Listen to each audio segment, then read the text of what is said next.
Perkenalkan, saya Fajar Anggara dan dua rekan saya Dedik Romahadi dan Ibnu Hubaidillah. Di kesempatan kali ini kami akan mempresentasikan topik yang sangat menarik dan relevan, yaitu tentang peningkatan akurasi deteksi suara drone menggunakan Short Time Fourier Transform dan Pre-trained Deep Convolutional Neural Network.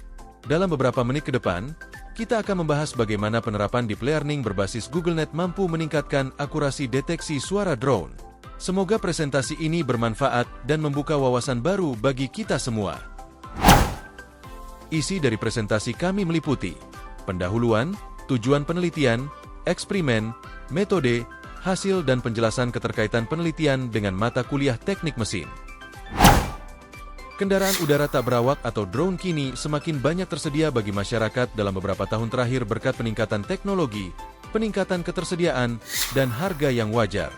Drone menimbulkan ancaman serius bagi masyarakat karena dapat digunakan untuk tujuan jahat, seperti memata-matai area penting milik pribadi atau membawa bahan peledak, sehingga menjadikannya perhatian besar, baik dari sudut pandang keamanan siber maupun fisik. Identifikasi drone dianggap sebagai tahap awal dari prosedur multilangkah untuk melindungi infrastruktur fisik dari ancaman ini. Pada penelitian-penelitian sebelumnya menggunakan teknik deep learning dalam mendeteksi dan identifikasi drone. Meskipun demikian, masih perlunya observasi menggunakan model lain untuk meningkatkan akurasi klasifikasi suara drone.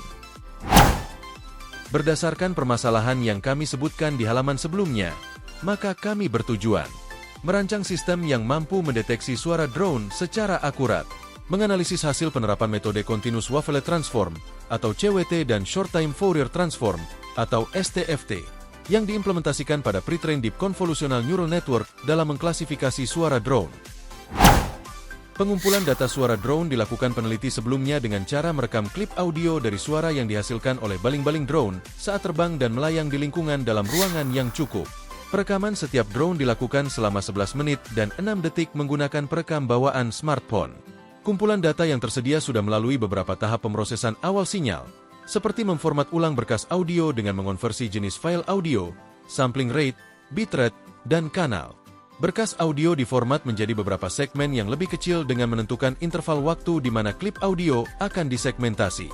Hal ini akan memungkinkan algoritma pembelajaran mendalam mempelajari fitur-fitur dengan lebih tepat dibandingkan dengan memasukkan seluruh rekaman sekaligus. Tujuan lain dari segmentasi ini adalah untuk mengoptimalkan pelatihan model dalam penerapan secara langsung, yang mana waktu diperlukan untuk deteksi dan identifikasi sangatlah penting. Hasil dari observasi yang dilakukan peneliti sebelumnya, panjang segmen sinyal suara drone adalah 1 detik. Dalam penelitian ini, kami hanya melakukan klasifikasi biner dengan menggabungkan 2 jenis suara drone menjadi 1. Kami melakukan deteksi untuk 2 jenis kumpulan data drone dan bukan drone. Data rekaman suara bukan drone sebanyak 1.800 juga memiliki panjang yang sama. Kami menerapkan algoritma CWT dan STFT pada CNN berbasis GoogleNet menggunakan kumpulan data umum. CWT adalah alat formal yaitu non-numerik yang memberikan representasi sinyal yang terlalu lengkap dengan membiarkan parameter translasi dan skala wavelet bervariasi secara terus-menerus. Sedangkan dalam analisis STFT, fungsi windowing Hanning diterapkan untuk memperoleh informasi waktu frekuensi. Di sini kami menggunakan model klasifikasi GoogleNet.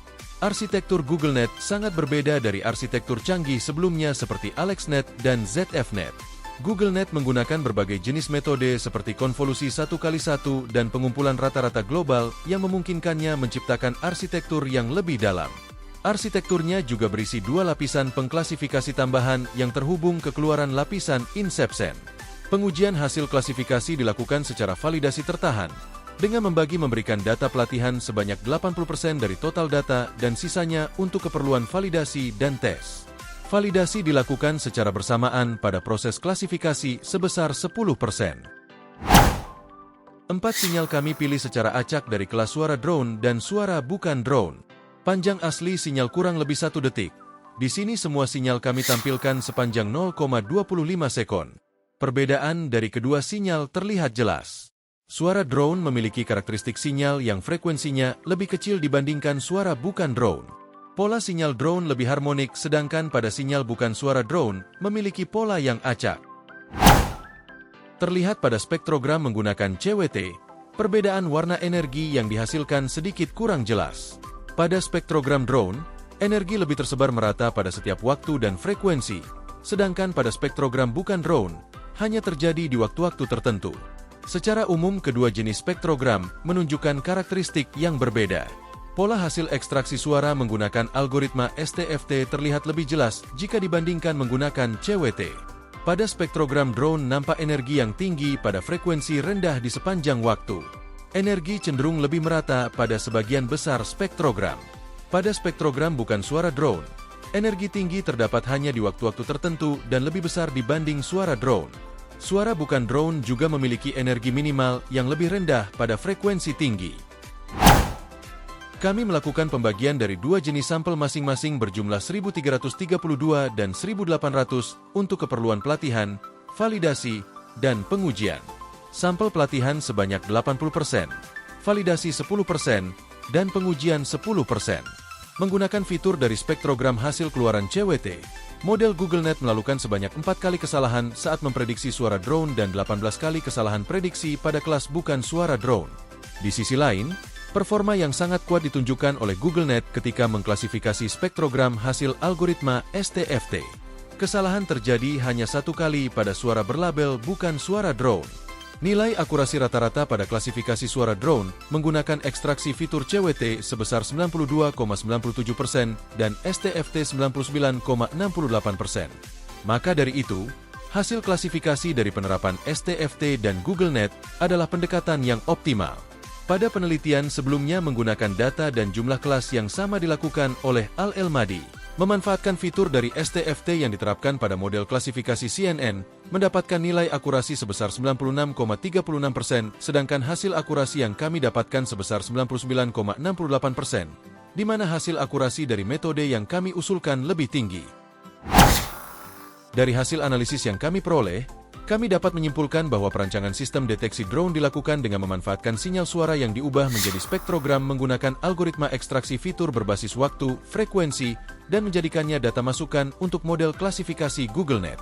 Perbedaan pola sinyal suara drone dan bukan drone terlihat jelas, baik dari spektrogram hasil CWT maupun STFT. Namun, spektrogram hasil ekstraksi algoritma STFT memiliki perbedaan pola yang lebih jelas.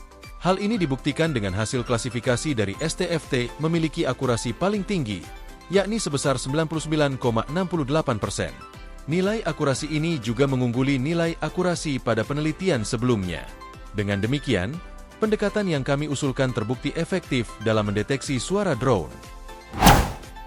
Pemrosesan sinyal dan pembelajaran mesin adalah dua topik yang semakin penting di bidang teknik mesin, terutama dalam konteks industri 4.0 dan pemeliharaan prediktif. Berikut adalah beberapa mata kuliah di jurusan teknik mesin yang mencakup kedua topik tersebut. Pertama, getaran mesin. Analisis sinyal getaran digunakan untuk memantau dan mendiagnosis kondisi mesin. Teknik pemrosesan sinyal seperti fast Fourier transform digunakan untuk menganalisis frekuensi sinyal. Dalam kasus ini adalah sinyal suara drone. Kedua, mekatronika. Mata kuliah ini mencakup integrasi sistem mekanik, elektronik, dan perangkat lunak. Pemrosesan sinyal diperlukan untuk menginterpretasikan data dari sensor suara dan mengendalikan sistem mekanik. Ketiga, perawatan mesin. Mata kuliah ini mengajarkan teknik-teknik untuk memprediksi kegagalan mesin dan melakukan diagnostik menggunakan data sinyal. Pembelajaran mesin digunakan untuk menganalisis sinyal dan membuat model prediktif. Kelima, sistem kendali. Mata kuliah ini mencakup teknik-teknik pemrosesan sinyal yang digunakan dalam sistem kendali dan instrumentasi canggih. Pembelajaran mesin dapat diterapkan untuk meningkatkan kinerja sistem kontrol. Keenam, pembelajaran mesin. Mata kuliah ini fokus pada penerapan algoritma pembelajaran mesin dalam konteks teknik mesin. Topik-topik yang dibahas meliputi regresi, klasifikasi, clustering, dan jaringan saraf tiruan. Dalam mata kuliah teknik mesin ini, mahasiswa biasanya akan mempelajari berbagai teknik pemrosesan sinyal seperti filtrasi, transformasi Fourier, analisis spektral, dan teknik lainnya yang diperlukan untuk menganalisis dan menginterpretasikan data sinyal dari berbagai sistem mekanik. Perangkat lunak seperti MATLAB, Python, dan berbagai pustaka pembelajaran mesin digunakan untuk pemrosesan sinyal dan analisis data. Demikianlah presentasi kami tentang penerapan model klasifikasi GoogleNet untuk meningkatkan akurasi deteksi suara drone. Kami harap informasi yang telah disampaikan dapat memberikan wawasan baru dan bermanfaat bagi kita semua. Terima kasih atas perhatian Anda.